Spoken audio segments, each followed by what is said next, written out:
kita sendiri mesti jatuh cinta dulu sama karakter kan. Ya, betul. Cinta kita gampang goyang nggak sama karakter itu sendiri. Kalau kitanya aja cintanya gampang goyang, gimana orang lain kan? Iya. Kitanya aja baru setahun udah pisah bosen gue cari gitu. yang baru lagi.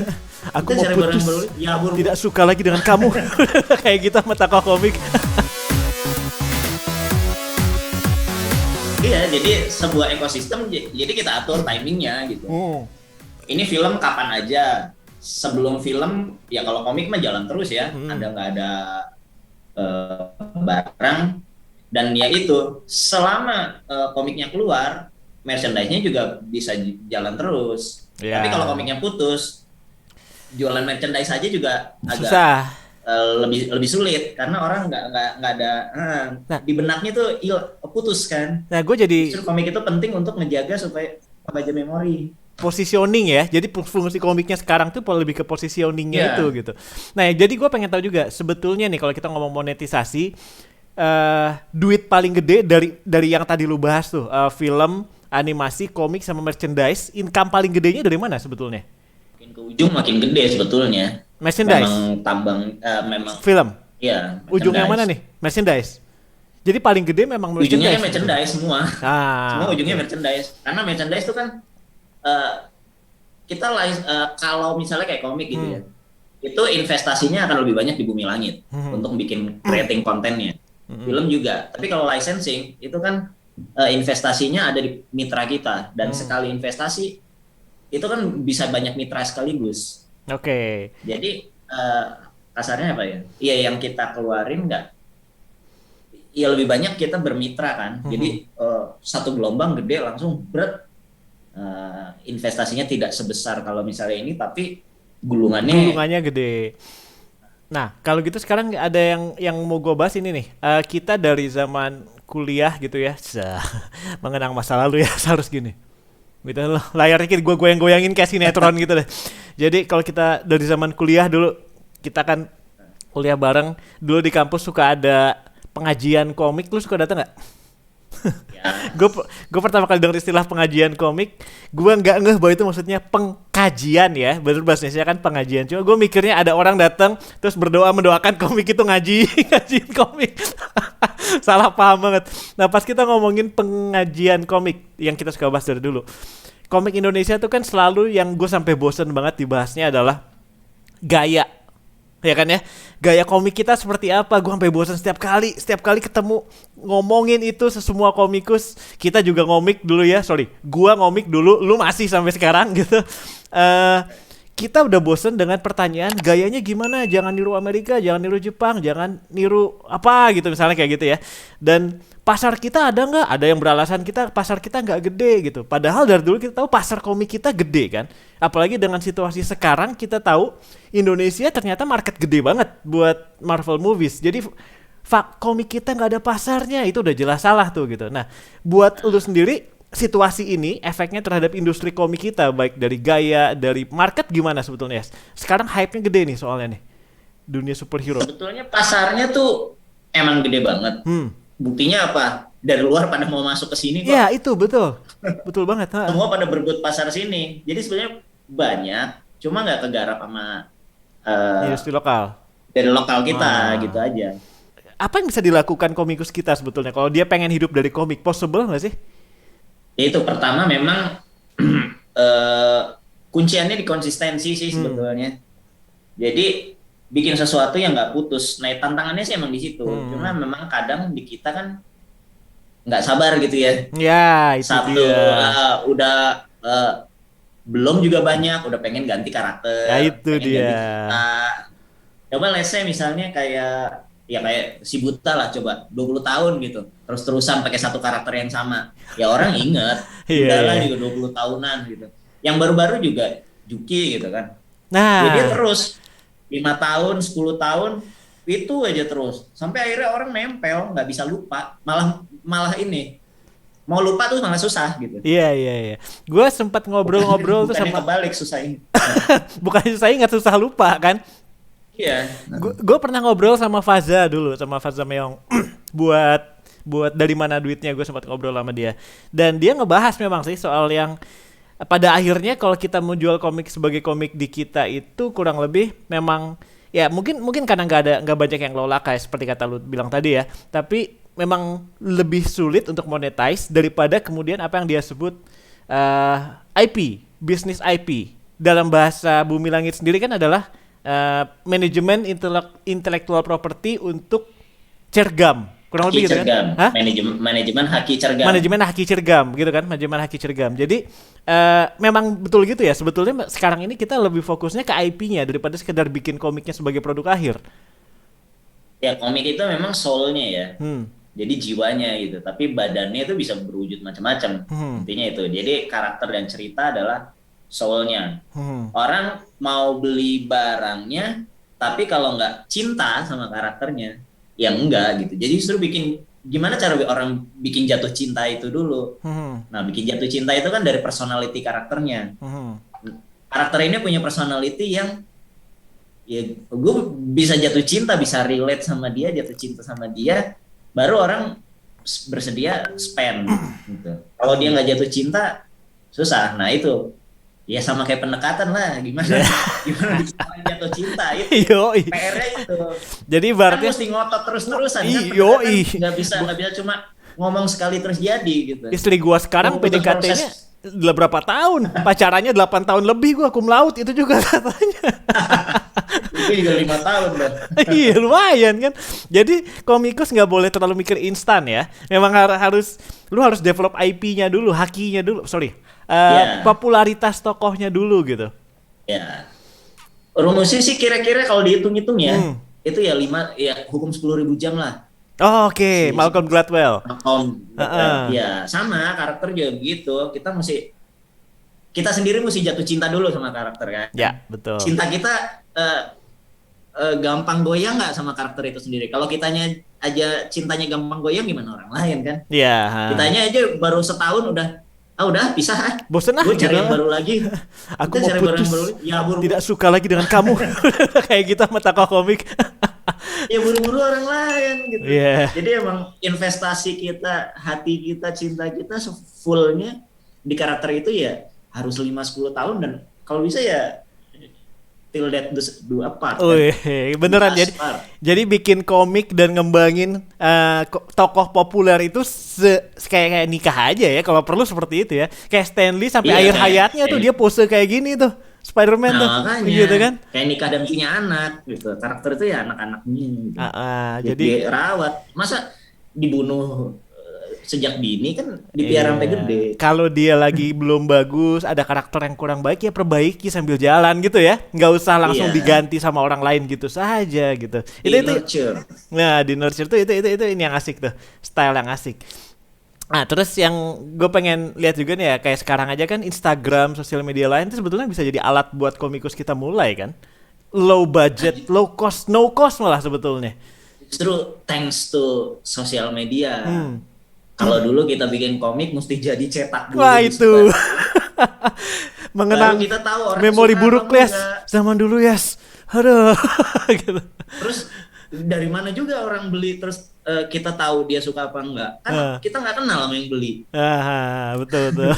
Begitu ada sosial media, kita baru keluar satu halaman aja, satu komik strip udah bisa terbit, orang udah bisa nanggepin. Jadi kita bisa, orang sukanya begini, orang sukanya enggak, ya udah besok gue benerin deh, besoknya terbit lagi, bisa sangat cepat kita dapat feedback. Iya, jauh lebih efisien daripada kita dulu ya, pas kita masih ngomik dulu. Kita boleh lah ya, gue mengingat masa lalu waktu gue masih ngomik lah ya. Yang bikin gue berhenti ngomik dulu tuh sebetulnya ya adalah nggak sabaran seperti lu bilang tadi. Jadi saran lu, bukan nggak sabaran atau nggak cinta sama komik ya. Gue suka sama tokoh-tokoh gue tuh, si Bara dan lain-lainnya itu. Cuma kadang-kadang kita ngegambar dengan idealisme anak muda kan. Satu halaman spread page yang kayak tadi kita bahas di Endgame full, dengan detail gedung, bikinnya 1 minggu buat satu spread page doang gitu. Selesai. Bikin jadi kita bundel sendiri, gitu ya dulu ya. Iya. Kita print sendiri, copy sendiri, bundel sendiri, copy ulang, bikin berapa biji, bawa ke pameran, orang baca halaman yang kita bikin seminggu cuma gini. Iya itu. Sakit hati. Itu penting tuh. Pertemukan itu tuh. Iya, iya, iya. Nah, terus Ya makanya di webtoon juga kita bisa ini kan, webtoon kan terbitnya mingguan dan orang juga bacanya paling ya cuma scroll scroll scroll, scroll cuma berapa menit sih. Eh, nggak lebih dari 10 menit per episode gitu. Tapi ya itu kita mesti bisa jaga itu tuh gimana nah, pace sama kompleksitas tetap bisa dapat. diimbangin. Nah, sekarang lu ngomongin webtoon, gue jadi pengen tanya nih. Ada perdebatan sedikit di antara teman-teman gue yang komikus dan pembaca komik juga mungkin. Sekarang apa yang lebih penting sih? Karena kalau kita lihat era komikus zaman dulu, kita berusaha untuk bikin komik dengan patokan gambarnya keren banget gitu ya, ceritanya terkonsep banget gitu ya, seperti itu.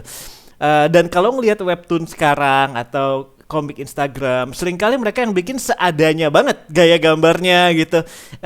Nggak ada attention to detail, cerita juga sekenanya banget, tapi ya engaging gitu ya, engaging. Tapi mana yang lebih penting? Bikin karakter dan gambar yang detail dengan gaya gambar bahasa kita dulu mateng gitu, atau konsistensi jadinya, walaupun kualitasnya mungkin agak menurun. Ini jadi perdebatan nih Titik sekarang. tengah Hah? itu bukan sesuatu yang dimusuhin sih, itu Hah?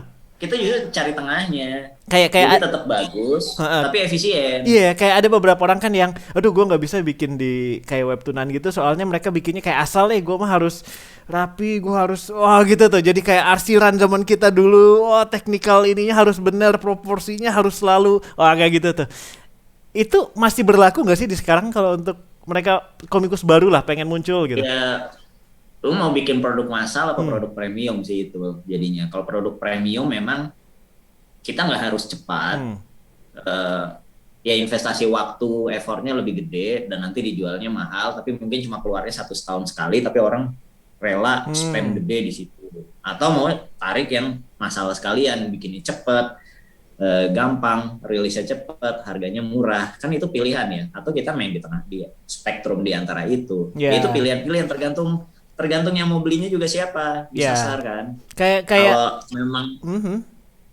kalau yang memang disasar memang orang yang apa istilahnya kolektor, ya kita mesti ngasih yang bagus dan dia juga bersedia spend gede kan. Tapi kalau Hmm. buat massal yang memang cuma butuh buat apa ya istilahnya baca di kereta gitu dan Hmm. spendnya juga nggak terlalu besar, ya effortnya disesuaikan. Tapi bukan berarti jadi bikin yang jelek sih ya. Tetap bagus tapi efisien. Iya ya. Dan gue lihat kan banyak yang dari webtoon gitu sekarang yang udah bahkan diangkat sama Netflix kan. Gitu istilahnya, sama-sama brand gede. Jadi gambarnya entah bagus atau enggak, menengah atau mungkin bahasa lu ya, emang the best dia bisa kasih dengan konsistensi seperti itu gitu. Tapi engaging dan followernya banyak sehingga bahkan sama Netflix pun atau beberapa streaming company lain diambil gitu loh. Diangkat Ya, gitu. Itu gua amazed tuh. Dan ini dari webtoon loh. Jadi serial Netflix gitu. Gua nggak sebut judulnya, pasti anak-anak yang itu juga tahu lah, yang ya macem-macem lah kayak gitu kan. banyak banyak. Banyak banget gitu, itu keren tuh, itu potensi yang dulu kita nggak punya kan sih. Gue masih terus berusaha mengingatkan diri gue bahwa gue dulu komikus. Nah, ngomongin, Ikan. nah, iya makanya gue gambar lagi deh sesekali kapan-kapan. Nah, dulu lu punya karakter. Tadi kita ngomongin soal karakter dan menciptakan karakter jadi IP. Waktu kita lagi bikin kaos-kaos, ya, kita belum ada karakternya. Oh, sorry, kita komiknya belum bener, baru beberapa kali terbit self publish dengan fotokopian, udah berani bikin kaos kita ya. Kalau dipikir dulu nekat juga. Gitu. Kita bikin kerjasama dengan perusahaan kaos di Bandung lah. Waktu itu kan gue bikin Astar dan lu bikin beberapa tokoh kan, kompilasi tokoh dan cerita-cerita pendek. Dua yang gue inget banget adalah Kapten Kilat Khusus dan Trio Berlima. Nah, mereka sendiri apa kabar ya? Masih lu garap nggak mereka? Eh, Masih ada. Hah, Jadi memang sempat dirancang untuk ini lagi. Cuma prioritas gua kan sekarang ya ya sebagai bagian dari betul. Bumi Langit Bumi gua Langit. gedein itu. Maksudnya kita membesarkan bersama ini dulu. Kalau lokomotifnya udah jalan, Itu bisa lu gerbong develop belakangnya lagi. ngikut enak kalau dia lebih mudah gitu. Jadi mereka lagi Tapi standby ya, menunggu momen. standby, ya. Menunggu momen untuk Udah mereka sempat kembali rilis keluar. sebulan kok. Hah? Udah sempat waktu itu udah sempat dirilis lagi di Instagram. Nah, Cuma ya memang saat ini konsentrasi gua ke ya betul. bareng-bareng ini dulu. Karena kenapa gue inget itu, Kapten Kilat Khusus dan si Trio Berlima itu, buat gue pas banget untuk era sekarang loh. buat era tadi cerita-cerita pendek engaging itu kena banget loh karakter itu tuh. Gue menanti kembalinya mereka ke layar handphone gue ya. Kayak gitu. Kita jual ke Dan ya Netflix. itu sih, Oh. itu debut yang bikin gue sekarang justru jadi penulis, bukan jadi komikus. Ya. Sejak itu Oke. sih. Ya mungkin sama ya. Gue juga sekarang setelah Astar kan gue sekarang jadi penulis juga kan, walaupun masih kebanyakan non fiksi. Gue nunjuk ke belakang, maksudnya buku gue kelihatan di situ. Jadi tapi memang gue jadi lebih banyak writing sekarang, bener. Oke, nah sekarang kita ngomongin soal industri komik Indonesia. Apa yang menurut lu perlu ada di industri komik kita supaya kita bisa catch up, manfaatkan momen? Karena sekarang gue lihat gini, dulu geek komik tuh dianggap orang aneh gitu ya. Bahkan di kalangan seni rupa pun, kita kuliah di desain, yang gue sangka semuanya bakal penggila komik, taunya di dunia itu pun orang-orang yang suka komik masih agak dianggap aneh atau unik gitu lah, terpisah sendiri gengnya gitu. Dulu kayak gitu. Sekarang geek-geek komik ini berubah jadi semacam apa ya? Dare I say it, semacam god gitu di mata penggemar-penggemar Marvel atau DC yang baru. Jadi gua sama beberapa teman gua nih yang orang tahu bahwa kita baca komik gitu dari dulu.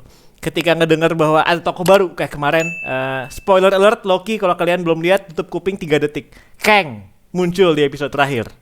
Gitu ya. Gua langsung begitu dia muncul, damn. Spoiler lagi, tutup kuping 3 detik lagi. Kang, gue langsung tahu gitu kan. Nah momen kayak gitu biasanya teman-teman gue langsung telepon, Mas Dedi itu siapa itu? Di komiknya dia siapa gitu? Latar belakangnya apa gitu? Jadi kita jadi kayak ensiklopedia berjalan gitu loh. Sementara dulu kan kita kayak disisihkan gitu. Berarti komik sekarang lagi gede nih. Geek komik Indonesia, komikus Indonesia, industri komik Indonesia, orang yang suka komik. Gimana kita bisa bersatu buat memanfaatkan hype ini? Sebetulnya memang harus diakui sekarang memang sedang ada kendala ya terkait pandemi. Tapi sebelumnya itu sebetulnya kenaikannya menggembirakan ya. Itu indikatornya kan jelas ya, berapa judul buku per tahun. Memang kalau dibanding dengan yang datang dari luar, kita masih kalah banyak sih. Hanya sekian persennya. Koleksi komik kita masih kurang ya, koleksi komik yang kita lempar ke pasaran masih karena kurang. ya itu kita istilahnya baru mulai lari, mereka udah larinya dari kapan tahu tuh. Jadi tetap kuncinya sih gimana bikin banyak supaya banyak dan tetap jalan terus. Itu emang masih tetap susah sih. Masih tetap susah, apalagi kalau dilakukan sendiri-sendiri. Makanya di Bumi Langit kan kerjanya tim semua ya. Dan beberapa studio yang mengelola itu juga kerja tim. Jadi kerja tim udah menjadi sebuah keniscayaan ya kayaknya ke depan ya. Wih, keniscayaan. Kerja tim. Bahasa penulis sekaligus ensiklopedia berjalan gitu tuh, keniscayaan gitu. Ya maksudnya itu udah jadi tuntutan gitu. Kalau mau terbit reguler, keluar terus, sendirian itu ya sulit gitu. Bisa, tapi memang bisa aja kita tumbang gitu di tengah jalan, dan ya tidak akan secepat kalau misalnya kita dalam tim.